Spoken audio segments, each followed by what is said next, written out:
Hello guys, welcome to my YouTube channel female health series में फिर से आप लोग का स्वागत करता हूं। इसमें हम लोग बात करने वाले हैं। हम लोग अगले वीडियो में बात किए थे डिस्मेनोरिया, जिसमें क्या होता है था मेंस्ट्रुएशन के टाइम जो होते थे ना, पीरियड के टाइम में काफ़ी पेन होती थी। उसमें हम लोग बात किए प्राइमरी और सेकेंडरी। तो इसमें हम लोग बात करने वाले हैं कि आप ये दूसरा सेकेंड वीडियो है, जिसमें हम लोग बात करेंगे हैवी ब्लीडिंग के बारे में।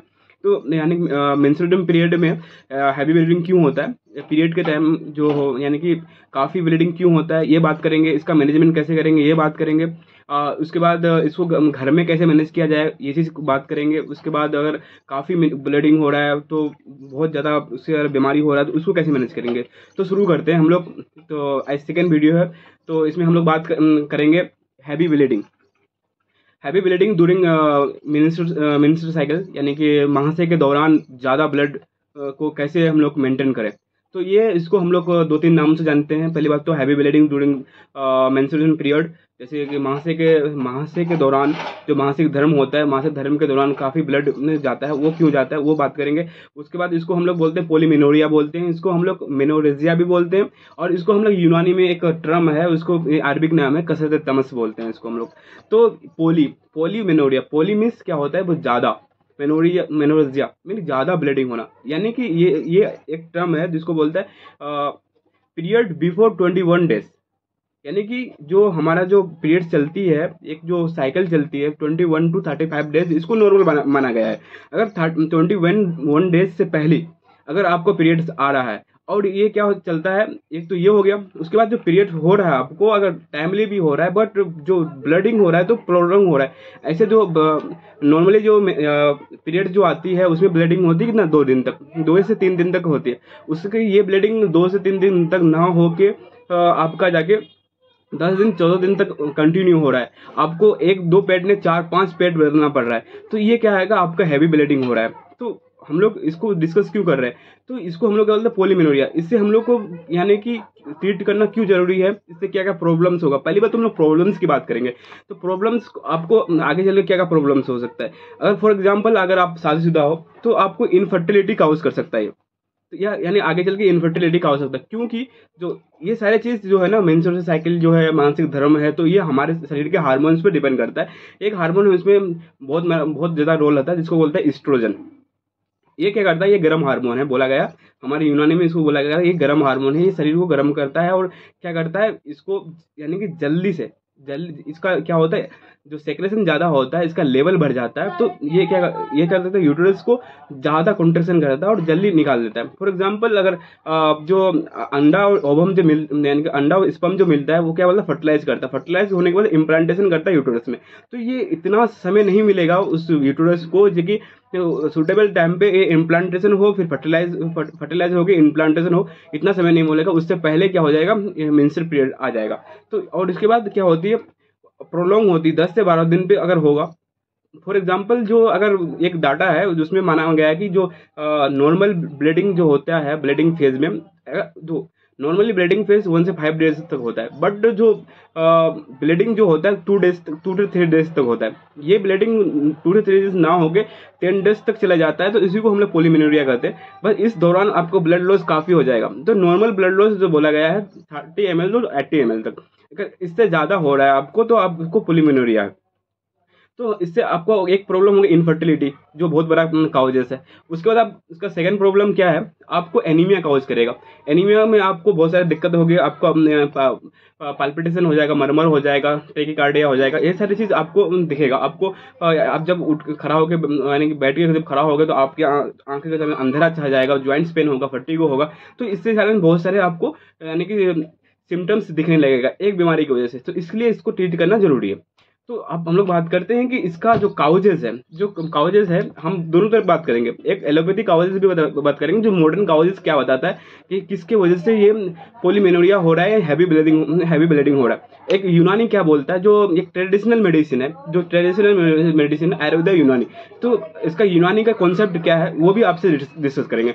तो इसको जो माना गया है, इसका काउजेस जो माना गया है, तो पहली बात, अगर आपको पीसीओडी है या पीसीओएस है या फाइब्रॉइड है, उस कंडीशन में भी हैवी ब्लीडिंग होती है।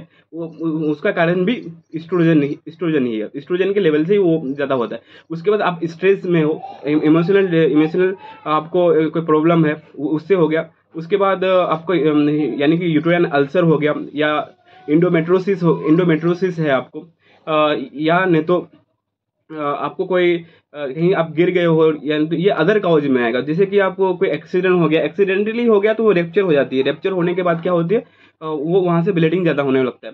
तो वो अदर काउजेज, जो आपका इंटरनल काउजेज है वो होगा। कभी कभी क्या होता है ना, लोग कॉन्ट्रासेप्टिव पिल्स लेता है और जब लेता है और छोड़ता है, तो इस दौरान में भी उसको क्या होता है, हैवी ब्लीडिंग होता है। उसमें हैवी ब्लीडिंग होने की चांस होती है। ये सारे क्या होता है, ये सारे काउजेस है। जैसे आप यानी कि कोई आदमी क्या होता है, जैसे कि मेनिपॉज जो एज होता है, जो 40 साल से 45 साल, जो 45 साल माना गया है लास्ट, जो मेनिपॉज जिसको बोलता है कि लास्ट जो मेंस्ट्रुएशन टाइम जो होता है, मेंस्ट्रुएशन पीरियड आता है, उसमें ज़्यादा ब्लीडिंग होती है। क्यों होती है? जैसे फॉर एग्जांपल एक कोई माली है, उसका पैर सूख रहा है, तो वो क्या करता है, अपना पैर को ना, उसका जो पैर का जो छाल है ना, जो उसको क्या करता है, काटता है 2 इंच तक। तो पैर को क्या लगता है कि हम मरने वाले हैं, तो वो पैर सोचता है कि हम मरने वाले हैं।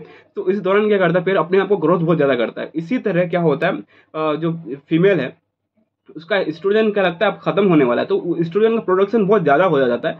तो इस वजह से क्या होता है, जैसे कि ज़्यादा एस्ट्रोजन का प्रोडक्शन हो जाता है, तो इसकी वजह से ज़्यादा ब्लीडिंग होने लगता है। ये सारे काउजेस किसके हो गए, ये मॉडर्न काउजेस हो गए। अब हम यूनानी इसके काउजेस क्या बोलता है, ये ज़्यादातर आप बोलोगे ये तो हमको कुछ भी नहीं है, हमको पीसीओडी भी नहीं है, पीसीओएस भी नहीं है, हमको यूटेराइन फाइब्रोइड्स भी नहीं है, इंडोमेट्रोसिस भी नहीं है, या हम गिरे हैं फिरे हैं, कुछ भी नहीं हुआ, फिर भी हमको ज़्यादा ब्लीडिंग होता है। ये इसका ज़्यादा ब्लीडिंग होने का क्या कारण हो सकता है? और ये ज़्यादा ब्लीडिंग हो रहा है तो क्यों हो रहा है? तो अकॉर्डिंग टू यूनानी इसका एक चीज़ है कि जो इंसान होते हैं 4 मिजाज के होते हैं। क्या होते हैं? दम्भी और बलगमी और सौदा और सफरावी, 4 इंसान होते हैं, ये अकॉर्डिंग टू यूनानी। तो उनमें से बताया गया है कि जिस इंसान में रुतूबत ज़्यादा है, फॉर एग्जाम्पल जैसे कि जितने दम्भी और बलगमी इंसान है उसमें रुतूबत ज़्यादा होता है, बट उसमें तो देखा जाता ही है, बट सफरावी इंसान में भी ये ज़्यादा देखा जाता है। और इसमें और एक चीज, एक पैथोलॉजी यूनानी में ये बोला गया कि जिसमें क्या होता है, इसमें क्या कुव्वत दाफिया एक क्या होता है, जो एक्सक्रीट करने का जो ताकत होती है वो ज़्यादा हो जाती है। जो एब्जॉर्ब करने की ताकत जो होती है ना, जो यूटेराइन मसल्स जो एब्जॉर्ब करने की ताकत होती है वो कम हो जाती है। तो इसकी वजह से भी ये इसका पैथोलॉजी बताया गया। तो हम आप लोग डिस्कस कर लिए क्या पोलीमेनोरिया होता है, क्या है, इसके काउजेस क्या है, इसके प्रॉब्लम्स क्या है। पहले प्रॉब्लम्स ध्यान में रखिए, इसलिए ट्रीटमेंट किया जाता है। इसके काउजेस क्या है, मॉडर्न काउजेस क्या है, उसके बाद इसका यूनानी का वजह क्या है। तो अब हम लोग को यानी कि इसको हम लोग को मेंटेन करना है। एक तो घर के लेवल पे मेंटेन करना है, अगर घर पे लेवल पर ना हो तो फिर इसको हम लोग को हॉस्पिटल के लेवल पे कैसे मेंटेन करेंगे, एलोपैथी में कैसे मेंटेन किया जाता है। तो पहले हम लोग बात कर लेते हैं क्या नहीं, एलोपैथी मेडिसिन में कैसे इसको मेंटेन किया जाता है। बहुत आपको सरल भाषा में हमको समझाने की कोशिश करेंगे। अगर आपको समझ में नहीं आया तो आपको हमको कमेंट कर सकते हैं।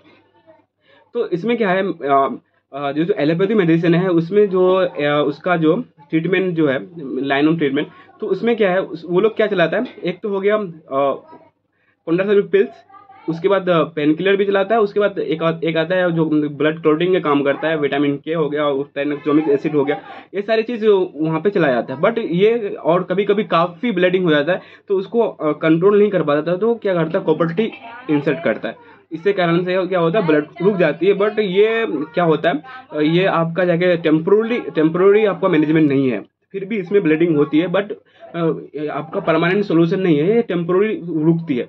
बट अब हम लोग बात करेंगे परमानेंट सोल्यूशन की बात करेंगे, क्योंकि इसका भी परमानेंट सोल्यूशन है। आपके जैसे कि इंडियन मेडिसिन है, उसके बाद यूनानी मेडिसिन है, होम्योपैथी है, तो ये सारे चीज़ में सब क्या क्या है, तो हम लोग ऐसी बात करेंगे यूनानी मेडिसिन में इसका क्या रोल है, इसको कैसे कंट्रोल किया जाता है। तो हम लोग पहले बात करते हैं सिंगल मेडिसिन से। सिंगल मेडिसिन क्या क्या लेंगे? सिंगल मेडिसिन में आपका हो गया एक अनार का जो आपका जो ये आती है, फूल आती है, अनार का फूल को यानी कि किसी भी उसको उसको पाउडर करके उसको मिश्री के साथ क्या करना है, उसको पाउडर बना के उसको लेना है। एक तो ये हो गया।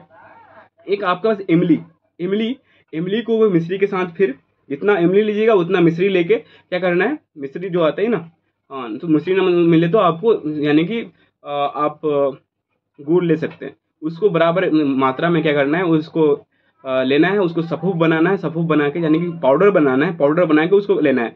अगर ये सारी चीज़ नहीं मिल रहा तो आप क्या ले सकते हो, एक अनार ले सकते हो, अनार का छाल ले सकते हो, उसके बाद आप आंवला ले सकते हो, उसके बाद आप फिटकरी ले सकते हो, उसके बाद सुपारी पाक ले सकते हो। ये सारे मेडिसिन सिंगल मेडिसिन है, ये इससे आप अपना मैनेजमेंट कर सकते हो। अगर आप इस मेडिसिन पे नहीं हो पा रहा है तो आपको ये चीज़ हम सिर्फ आपको हम आपका नॉलेज को बढ़ाने के लिए, आपके डाउट को कम यानी कि क्लियर करने के लिए ये सारी चीज़ें हम लोग ये वीडियो बना रहे हैं।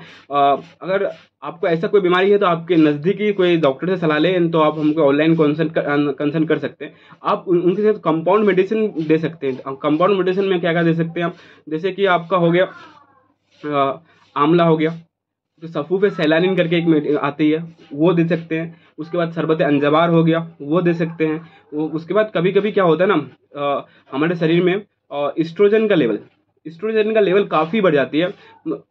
और उसके बाद क्या होता है, जो हमारा जो ये हार्मोन है यहाँ पे, थायराइड हार्मोन है, तो वो ज़्यादा बढ़ जाती है। उसके कारण से भी क्या होती है, हमारा जो सेक्रेशन जो इसका यानी ब्लीडिंग, जो हैवी ब्लीडिंग बहुत ज़्यादा होने लगती है, तो उसको भी ट्रीट करना है, उसके हिसाब से भी ट्रीट करना है। कभी कभी क्या होता है ना, कोई बहुत मोटा आदमी है और उसका उसका ट्रीटमेंट अलग होगा। किसी को क्या होता है ना, उसके बाद हैवी ब्लीडिंग भी होता है, एनीमिया भी होता है, साथ साथ दोनों चीज़ होने लगता है, तो उसका ट्रीटमेंट अलग है।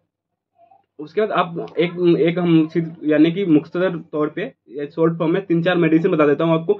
जैसे सफूफ सैलानिन हो गया, कैप्राल हो गया, कैप्राल करके आता है, हब्बे रसवत हो गया, उसके बाद सफूफ सैलानिन हो गया, माजून सुपारी पाक हो गया, माजून मोरचरस हो गया, उसके बाद माजून तलमान हो गया।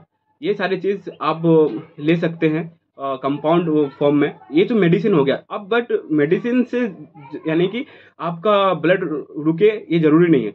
उसके बाद आपको बॉडी को कंट्रोल करना पड़ेगा, आपको बॉडी को उस तरह रखना पड़ेगा। फॉर एग्जांपल आप क्या खाए क्या ना खाए, इस पे भी आपको ध्यान देना पड़ेगा। जैसे कि जितने भी गर्म चीज़ है इस कंडीशन पे आप ना खाएं, अवॉइड करें, बहुत अच्छा रहेगा। जैसे कि फॉर एग्जांपल आम हो गया। हाँ, एक चीज़ आपको बता दें, आम का ये चीज़ कभी कभी आपको यानी कि देखा जाएगा कि हर बार आपको डिजीज के तौर पर नहीं हो सकता है, क्योंकि कभी कभी आम के सीजन में आप जब आम ज़्यादा खा लेंगे तो तब भी आपको हैवी ब्लीडिंग ज़्यादा हो सकता है। कभी पपीता के सीजन में पपीता ज़्यादा खा लेंगे तब भी आपको ज़्यादा ब्लीडिंग हो सकता है। तो ये सिर्फ ध्यान में रखना पड़ेगा, क्योंकि हमेशा आपको बीमारी नहीं होती है। उसके बाद जैसे कि हो गया आलू, उसके बाद लहसुन हो गया, प्याज हो गया, इस सब का थोड़ा सेवन कम करें। इस कंडीशन में आप क्या क्या खाएं, क्योंकि आपका बॉडी ऐसे ही वीक हो गया है, एनीमिक कंडीशन में जा रहा है, तो आपको थोड़ा बहुत ताकत वाला चीज़ खाना पड़ेगा।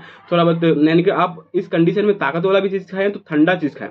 तो ठंडा में आपको उसके बाद जितने भी हो गए कासनी का आप यानी कि जूस बना के पी सकते हैं, उसबा का जूस बना के आप पी सकते हैं।